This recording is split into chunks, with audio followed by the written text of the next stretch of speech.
Donc là, on va rentrer dans la deuxième pièce. Donc là, explique-nous l'utilité de cette cale déjà. Alors, ça, c'est une deuxième porte. C'est simplement pour mettre en sécurité.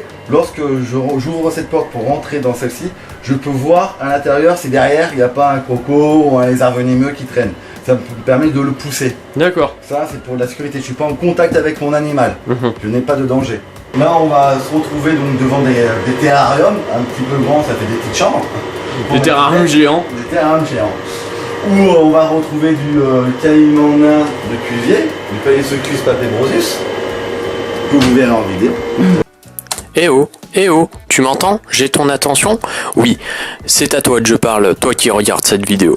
Si j'ai ton attention, alors c'est parfait. Avant de poursuivre la vidéo, j'aimerais que l'on fasse le point. Comme je l'ai dit dans la dernière vidéo, je suis venu à Venom Croc & Co pour suivre une formation pratique sur les crocodiliens et les varanidés. J'interviendrai sous la forme de cette voix off pour vous apporter des informations complémentaires aux images que vous allez voir. Vous êtes prêts? Alors c'est parti. Oh, pardon, j'allais oublier le plus important. Il faut savoir qu'à chaque espèce présentée en photo ou en vidéo, je vous ferai une petite fiche résumée de l'espèce en question. On commence par le caïman nain de Cuvier ou Paleosuchus palpebrosus. Il fait partie de la famille des alligatoridés. La répartition de cet animal est située en Amérique du Sud, principalement dans la forêt amazonienne. Cette espèce, en étant juvénile, se nourrit principalement de petits insectes et de petits amphibiens. Adulte, le caïman nain de Cuvier se nourrit par exemple de poissons, de crabes et de petits. Cet animal mesure en général 1,20 m pour la femelle et 1,30 m pour le mâle, même s'il y a parfois des exceptions. Le statut juridique du caïman nain de Cuvier est classé en annexe 2 de la Convention de Washington et en annexe B de la réglementation européenne. Donc là, le but était de contentionner l'animal pour que je puisse le prendre dans les mains. Sur ces images, mon formateur Flavian le maintenait au sol avec un lasso.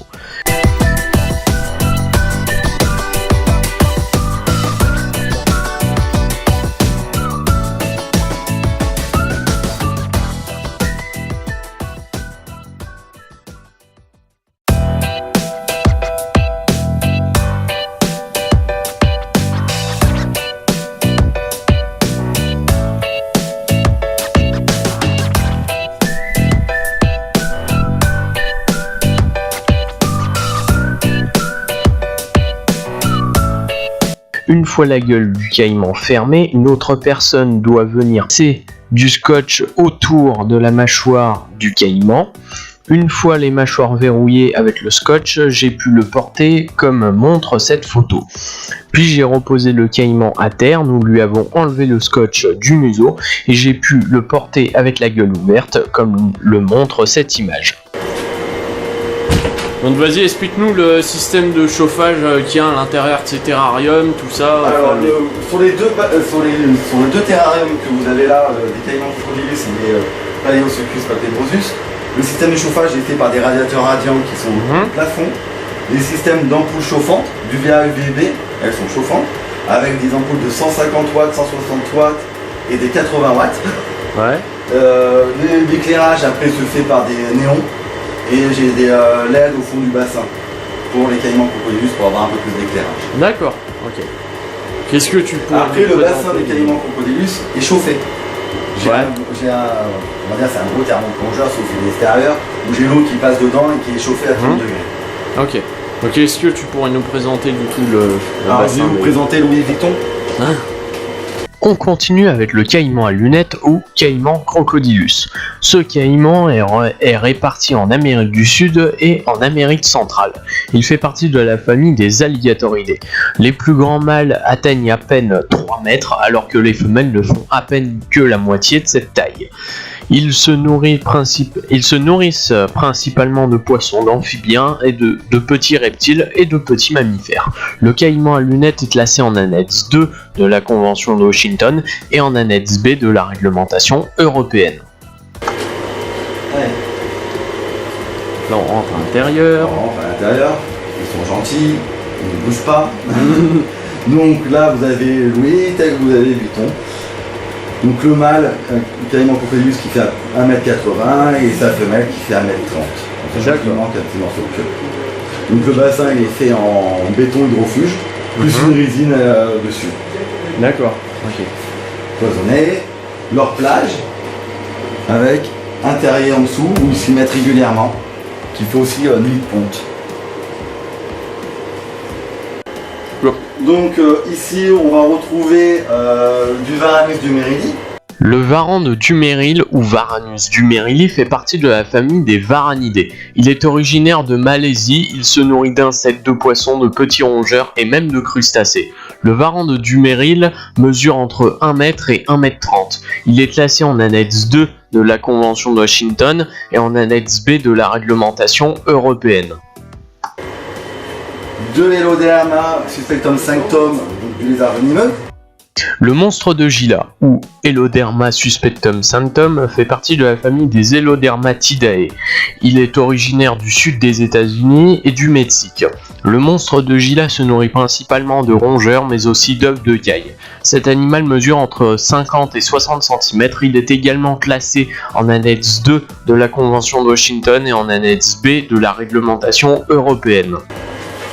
Avec le terrarium des Elodermes, nous avons une façon terrier où les animaux peuvent se cacher, comme dans le milieu naturel, ils sont dans des terriers. Je ne sais pas si on verrait très bien. Je sais pas. Non. Attends. Ah. Là, ça y est. Ouais, c'est bon. Ouais, Donc nickel. du terrier, ils ont accès au terrarium. Où en dessous, tout le terrarium est pour du Varanus mertensi. Vu qu'on l'a manipulé, il est parti se cacher. Varanus mertens ou Varanus mertensi est un animal qui fait partie de la famille des Varanidés. Il est originaire du nord de l'Australie et il se nourrit de poissons, de crustacés et de mollusques. Le Varanus mertensis atteint une taille d'1,50 m. Il est classé en annexe 2 de la Convention de Washington et en annexe B de la réglementation européenne. De la Chrysopelea paridisi. Chrysopelea paridisi, ou plus communément appelé le serpent volant, est un reptile de la famille des Colubridae. Il est originaire du sud de l'Asie. Ce serpent se nourrit de petits rongeurs. Cette couleuvre mesure environ 1,20 m et n'est classée en aucune annexe particulière. Un terrier pour la femelle Eloderma auridum auridum. Le dernier reptile que nous allons voir porte le nom de lézard perlé ou Eloderma auridum auridum. Il fait partie de la famille des Elodermatidae. Il est originaire du Mexique et du Guatemala. Le lézard perlé se nourrit de petits rongeurs et d'œufs d'oiseaux. Il mesure entre 80 et 90 cm de long. Il est classé en annexe 1 de la Convention de Washington et en annexe A de la réglementation européenne. Et voilà tout le monde, cette vidéo est maintenant terminée, j'espère qu'elle vous aura plu. Je remercie Flavien pour m'avoir permis de l'interviewer et de présenter sa deuxième pièce d'élevage, j'espère y retourner très bientôt. En attendant, n'oubliez pas d'aller voir le groupe Facebook Aquanimo France et tous leurs partenaires, le lien est en bas dans la description. Tant qu'à moi, je vous dis à bientôt dans une prochaine vidéo. Comme d'hab, laissez un pouce bleu, un commentaire et abonnez-vous. Et n'oubliez pas, la terrariophilie c'est une science, les reptiles c'est une éternelle source de savoir. Allez tout le monde, ciao!